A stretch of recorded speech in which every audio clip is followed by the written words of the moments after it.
Hey guys, welcome back to Clownfish TV. This is Kneon, and Nintendo won't stop killing games. Emulators and ROMs, that is. So they have every legal right to, but they're a little crazy about it. We're going to talk about that, and then we're going to talk about where we are at with stop killing games, because this conversation, I think, definitely does affect Nintendo. Nintendo would like you to lease all of your games from them, I believe.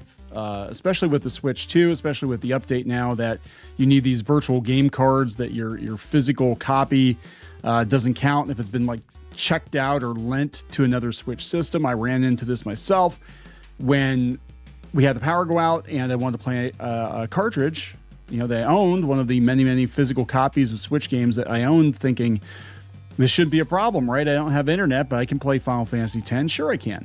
I've got the physical copy. No, I couldn't, because they did that stupid update with the virtual game card. And since I couldn't get online, I couldn't even play my offline games. So, you know what I'm saying? Like, this whole thing is ridiculous. But we're going to talk about Nintendo shutting down a piracy site, which I do agree, if they're stealing games, especially if they're new games, they have every legal right to go after them, right? But they've been ridiculous in the past. See also the Power World lawsuit. See also so many other things going on. The video we did yesterday talking about how somebody bought a used copy of a Switch game off of Facebook and it bricked his system. And it turned out, I guess it was a ROM dump or something, which he had no idea it actually was. But let's talk about this. Before you get into it any further, please subscribe for more pop culture news, views, and rants. Guys, go out to news.clownfishtv.com. That's news.clownfishtv.com for more podcasts, more news. We're going to be ramping things up over there. We're going to be offering content over there we do not offer on YouTube because I don't trust YouTube. I trust them about as much as I trust Nintendo at this point.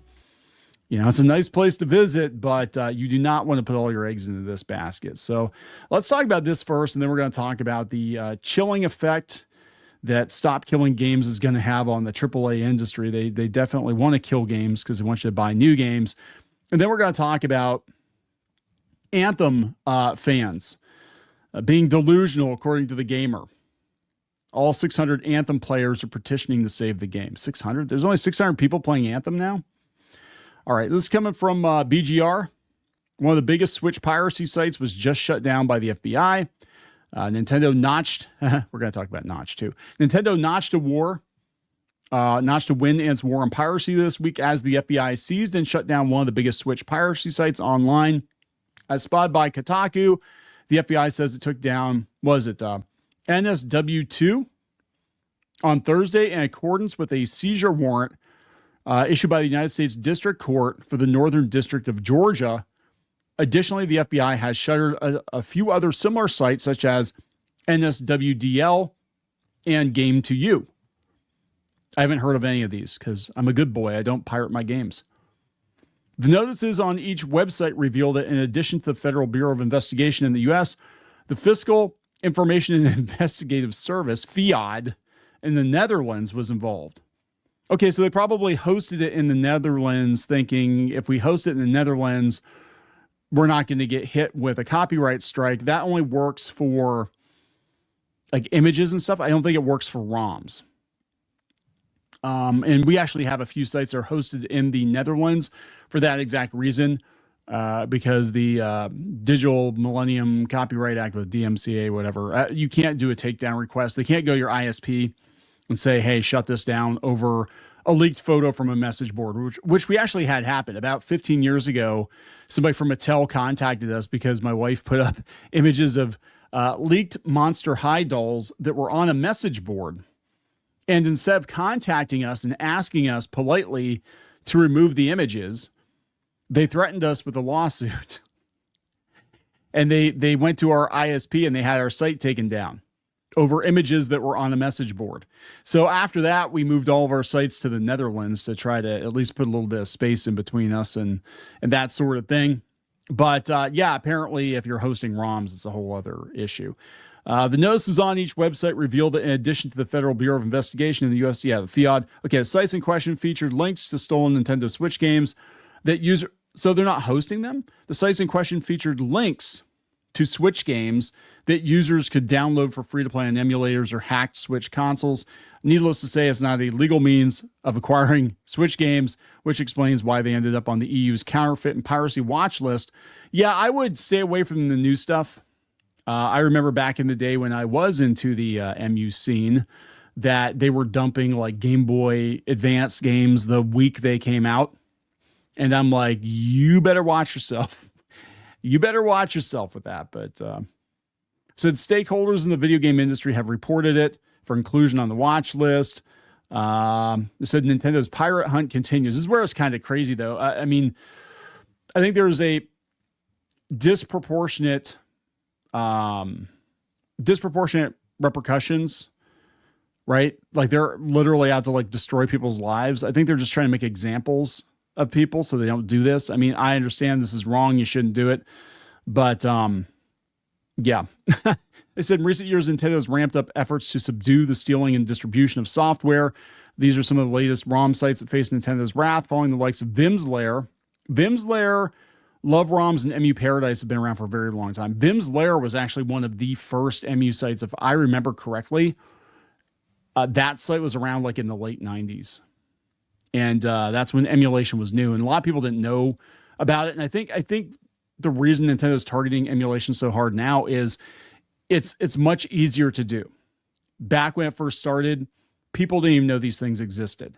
And originally it wasn't to steal new games. It was about preserving and archiving legacy titles, consoles, arcade machines. Specifically, arcade machines are very hard to archive because some machines, they may have only had 1,000 total worldwide. Most of them have been destroyed in junkyards. I mean, I know there are some games out there that there are maybe a dozen working cabinets left in the whole world. So, a lot of these companies might have business, so you're not going to see re-releases or whatever. So yeah, in that case, I totally agree with it.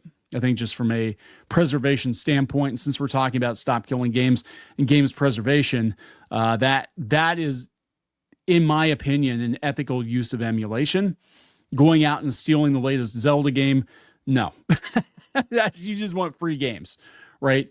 But again, to Notch's case, and we'll talk about Notch, he said the other day, he said if purchasing a game doesn't mean you own the game, then piracy isn't against the law. And if these games are all being leased to you, he's kind of got a point, but he's telling people to go out and start their own servers, which is what I think should be done. And this is what I would like to see happen with Stop Killing Games, or the result of it is that these developers, even if they do it on their own, to be on the right side of it with gamers, have an end of life scenario planned out. Like when the game ends, when we stop official support for this game, this is exactly what we plan to do. We'll work on a way for you guys to basically take it over. And, I mean, that would be the ethical thing to do. We kind of did this with our Discord. We used to have a Discord, and I didn't have time to go to the Discord, right? And we had a lot of people in the Discord. It needed heavy moderation. We had a lot of people in the Discord posting stuff, saying stuff that I would have preferred they not say or post. And since it had our name on it, it was a Clownfish TV Discord. I didn't want coming back to bite us. And I'm like, I just don't have time for it. And I don't want to be, in here micromanaging this Discord. So we turned it over to the fans. And we said, if you guys want it, I'm going to offer it to you. But you take our name off of it. But I'm basically ending official support. It's no longer an official Clownfish TV Discord. But if you guys want to take it over and you want to run it however you want to run it, and Warwolf, I think, was the gentleman that I gave the site to, or the Discord to. I said, you can run it. And I don't know. I gotta be honest. I don't know if it's still active. I haven't been out there in several months. But that's what we did, because we're like, you know what? You guys have a lot invested in this. You actually have more invested in this Discord than we did. So, you can run it. That's fine.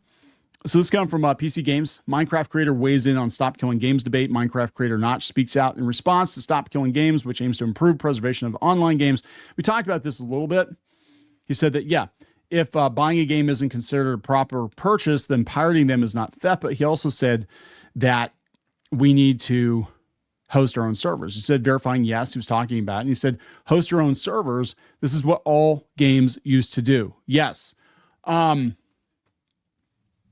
I used to be and I talked about this before at length. I know you guys are probably sick of it, but I used to be a big Ultima Online player. And official support ended for Ultima Online many years ago. And there are shards out there now, fan-run shards that are still going. And it's great to see. And I would love to see more games do that. I'd love to see, the plan be like, you know what, you guys paid $50, $60, $70, $80 for this game. When we wrap it up, here's how you start your own server. We will turn it over to you. Now, I understand their issue is they're like, oh, yeah, well, it's too much effort and there's privacy concerns and security concerns. And no, all you do is tell people, hey, you've got 90 days to download your stats, your character, whatever, to a file that you can re-upload to this other server. And it doesn't keep your credit card information, your birthday, any personal information. You're basically just exporting your character and re-importing that character into a private server. I don't understand why that's so damn difficult. But they don't want to have an end game. They don't want to have an exit strategy because they want you to just stop playing that game, even though you paid for it, and go buy the next game that comes out. Because God forbid, if we all play old games all the time, you're not giving these companies the money, right? And that's like Nintendo. I think the reason Nintendo, to bring it full circle, the reason they crack down so hard on emulation now is because half of the games they release are just remasters of old games. It didn't used to be that way. It was like next console generation had all new games. Very seldom did you get remasters or reissues. In fact, when Super Mario All-Stars came out, that was like a huge deal because it was like, oh my God, they're remaking Mario? This is unheard of. This is unprecedented. How could you do this? And there were people complaining about it. They're like, you're just taking old games and charging me another $60 for a couple of old games. But that is a huge part of Nintendo's business model. Plus, the Switch Online with all the retro games. That's a huge part of their business model. So yeah, they don't want you out there emulating those old games, those Sega games, those Super Nintendo games, because they want you to subscribe every month, pay them, so you play them through an official channel, right? I think that has more to do with it now.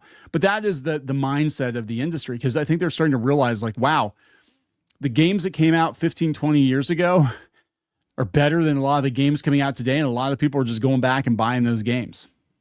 And I said before, I stand by this. I would love for somebody to come out with a higher end console that played cartridges. Maybe it was only like PS3, PS4 graphics, right? But it's good enough. It's good enough for most games. And you put the games on the cartridge again, because now you can fit terabytes in your pocket. So you wouldn't really be constrained by the limitations of a cartridge. But if you buy that cartridge, you own that game, like free and clear. So people were complaining. I mentioned this in another video, and people were complaining. They're like, well, it's stupid because most of the popular games are online now. If you have I didn't say that it couldn't go online. I'm saying that the game should be complete and you should own it. And even if offline support or online support ends, you can still play that game online. And I think all these games, there should be some offline component to it, kind of like Phantasy Star Online. People are playing that offline, and people have their own servers for that. And I agree with Notch 100% on it. But that's what I think really is behind Nintendo's crackdown. I think they don't want it to be easy for you to go back and play those old games illegally. They want you to pay $60 for the remaster of whatever game they're bringing out this month. And it really is a huge part of their business model. I mean, every time there's a Nintendo Direct, it's like, I guarantee you at least 25% of the announcements are going to be old games getting a fresh coat of paint. And if you can just go out and find the GameCube version of Metroid Prime or whatever, you're not going to buy the new version, are you? But I mean, you probably will, but I'm just saying you'd be less likely to buy it because you can play the original version for free. Not legally, of course, but anyway, that's my opinion. I'm going to wrap it up. Please subscribe for more pop culture news, views, and rants. We'll talk later. For more pop culture news, views, and rants, go to news.clownfishtv.com. That's news.clownfishtv.com.